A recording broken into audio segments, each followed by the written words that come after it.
Thanks. Thanks again for giving me this opportunity to inform you all on the EMCA project, the European Model Company Act project, especially regarding the position of the shareholders. First of all, I would give you a very short introduction. I have only 15 minutes to tell you anything about companies and companies regulation, but I should start with a short presentation of the EMCA. We started in the Model Law Group 2007 and have worked hard until now. We have been funded by the Danish Research Foundation. The Model Law Group consists of about 20 prominent professors from most of the European member states, a number of associate experts also. We have 16 chapters on company law. We use a one law model like the UK, the Swedes, the Danes, but not like the two law model in Germany and other countries. Maybe we should later on split our act into two for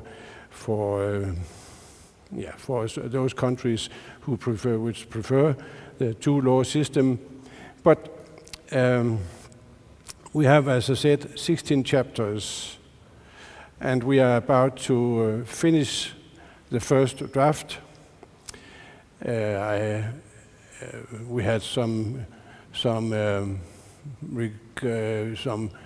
concerns to publish chapter by chapter or the Model Act in total. We have chosen to publish chapter by chapter. There is the website on the last slides. You can find some of the first chapters, not the chapters we are speaking about today, but for instance, maybe the most innovative chapter of ours, the chapter on group law. We have a one law model, as I said. In our Model Act, we have regulation both on private, public, and listed companies.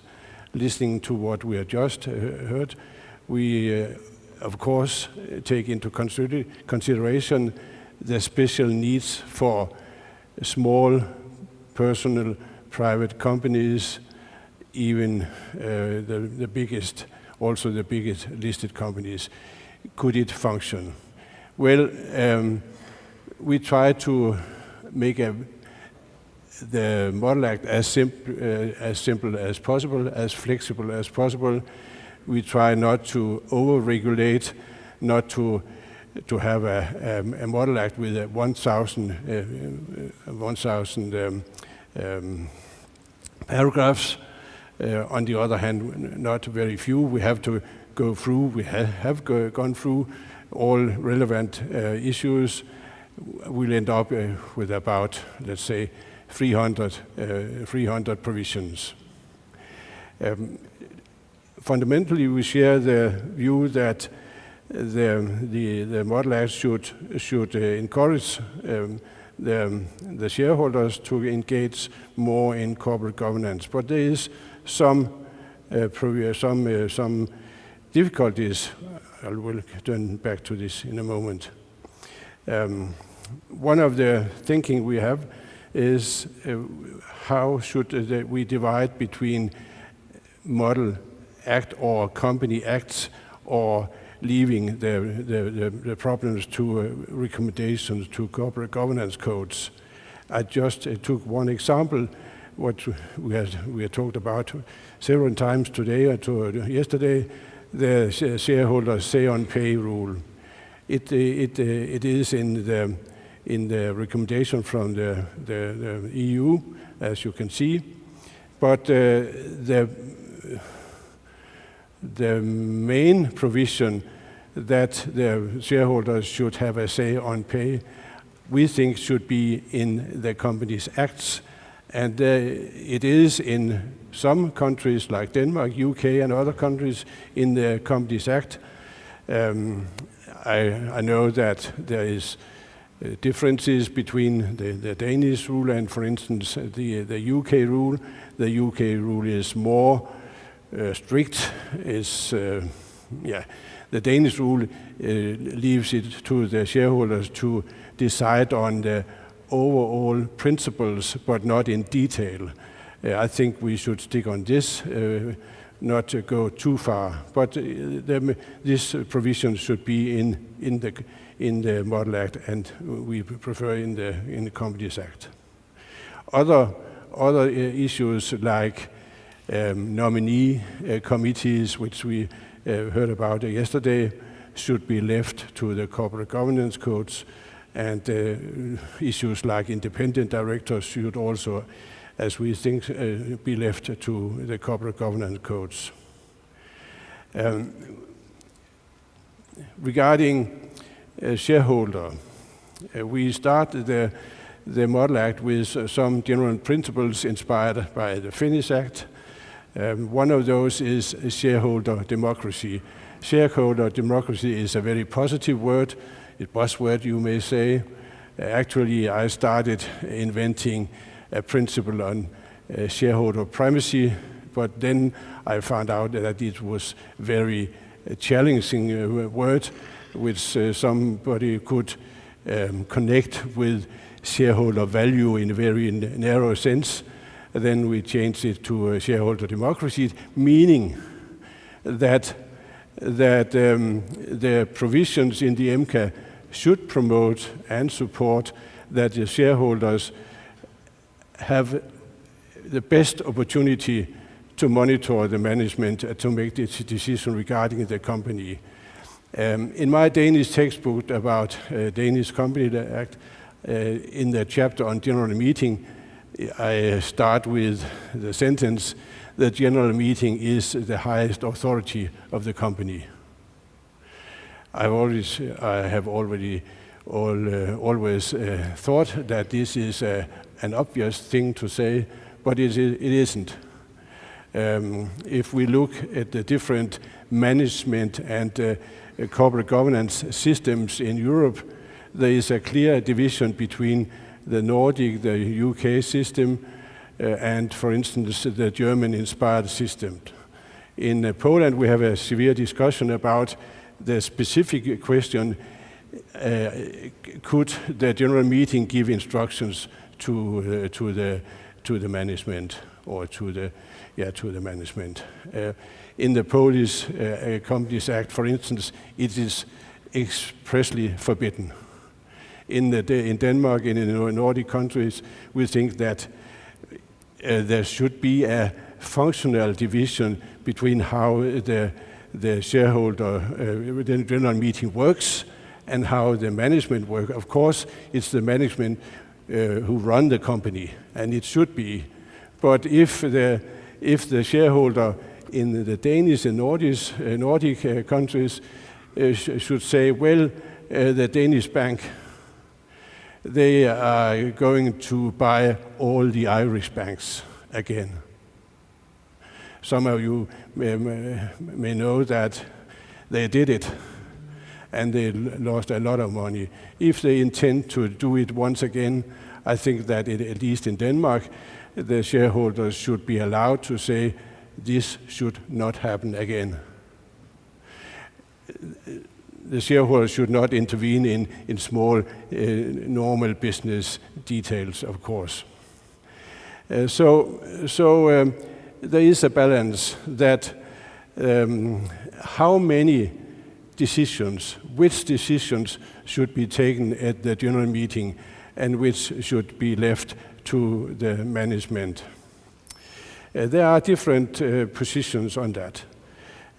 In some countries, the general meeting only decide on things which is in the law or in the Articles of Association. In Denmark and Nordic countries, there is no such thing. The Danish General Meeting may take up all decisions which they would like. One example, making the agenda for the General Meeting. In Denmark, every shareholder have the right to ask for something on the agenda. In some countries like Poland, Germany, there should be a threshold. The directive on shareholder rights has a provision saying that it is allowed to have a threshold of 5% of the shareholders, meaning that if you are not 5%, you cannot ask for things on the agenda. Well, if you have a company with 100,000 shareholders, I think it's rather hard to gather 5% to have an issue. So if we are thinking about shareholder influence, shareholder long perspective and all that, do it work with such a provision, such a threshold? The directive has an exception that is allowed for the single member states to have such, because of course Germany and other countries have such a provision. But should it still be there? Let me say we follow the directives and regulation from EU generally, but we are not bound by the directives, and I question that if such a provision really should be in the Companies Act. Maybe since the EU intend to review the shareholder directive, this should be a short thing they should think about. Another thing is extraordinary general meeting.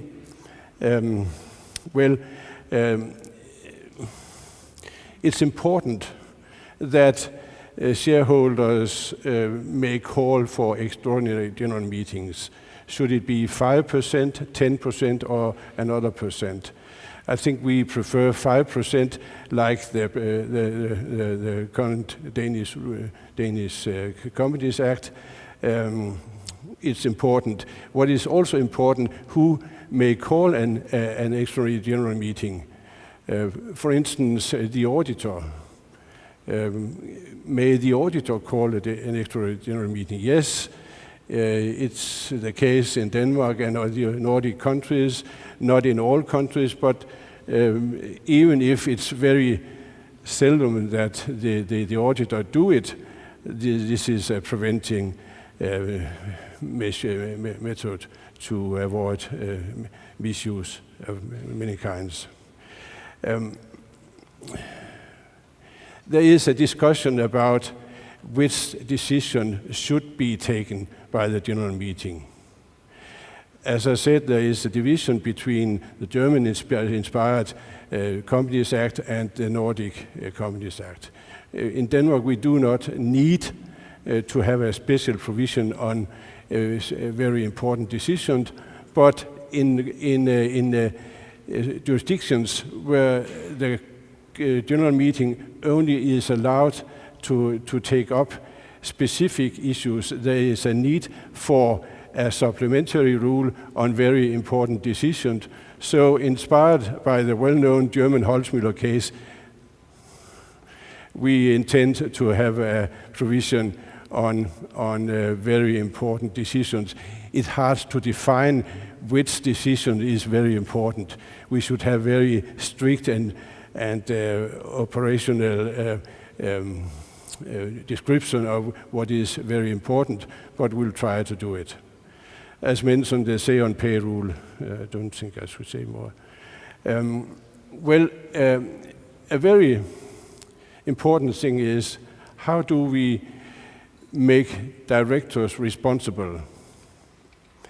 A fundamental right for all shareholders is to ask questions on the general meeting, to later on ask for things on the agenda, to decide if they should sue the directors for some issues, if they should ask for special examination on tricky things which has passed. So the way the right to ask questions are functioning in the various member states is very important. I think that Denmark and the Nordic countries has a very liberal approach to this.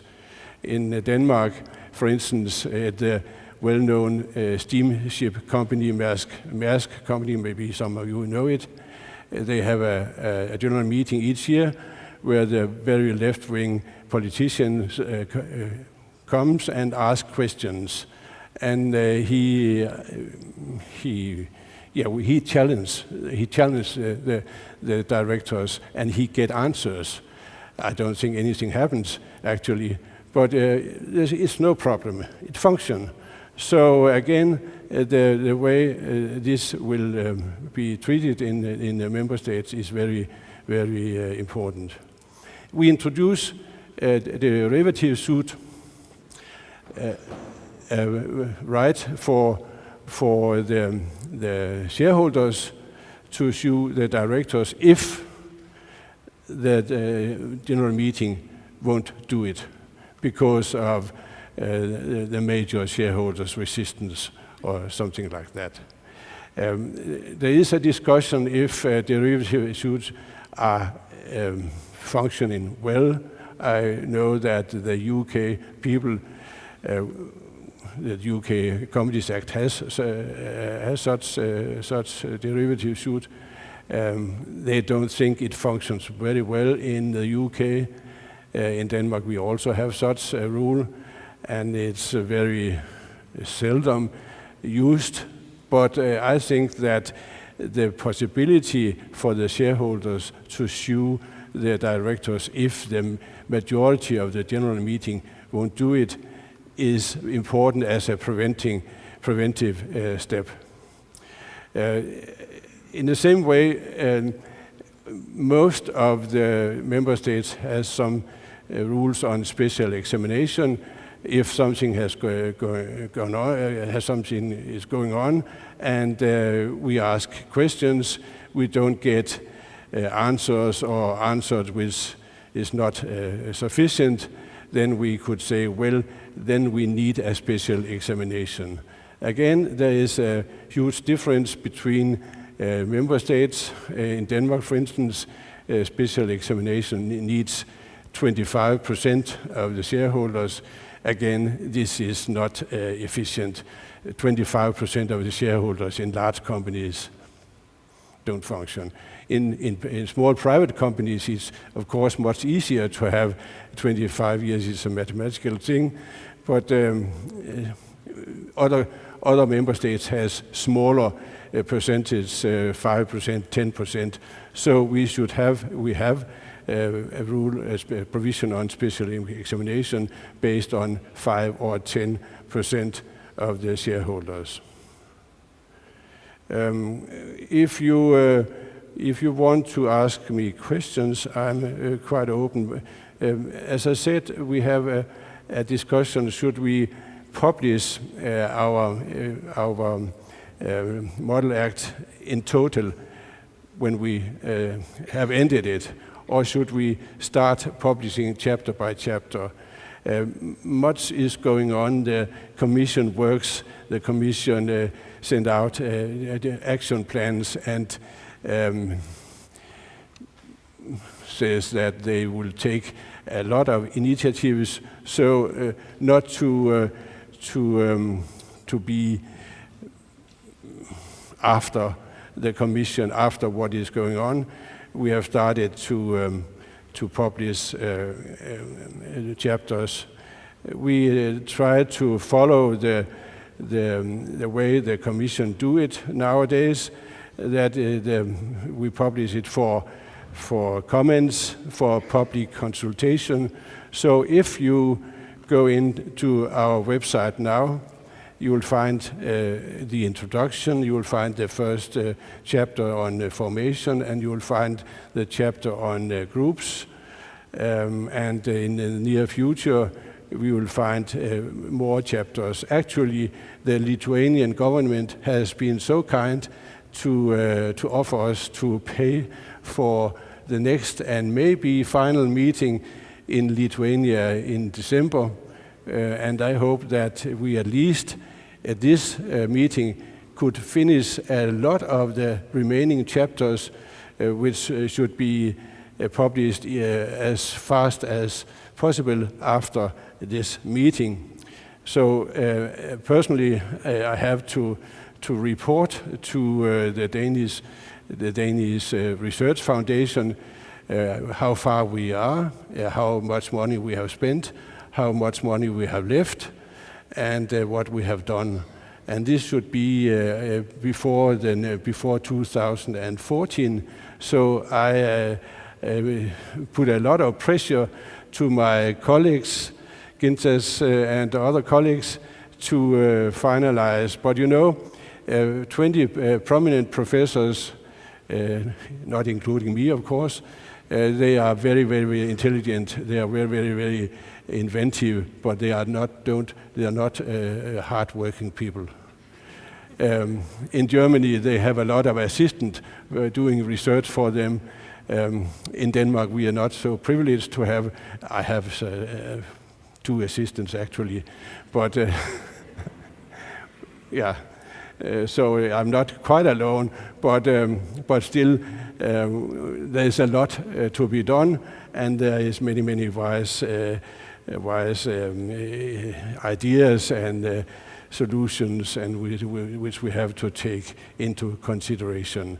So with this short presentation, I have got the opportunity to advertise and to again say, please follow this website, please ask questions, please contact us with all your comments, hopefully good comments.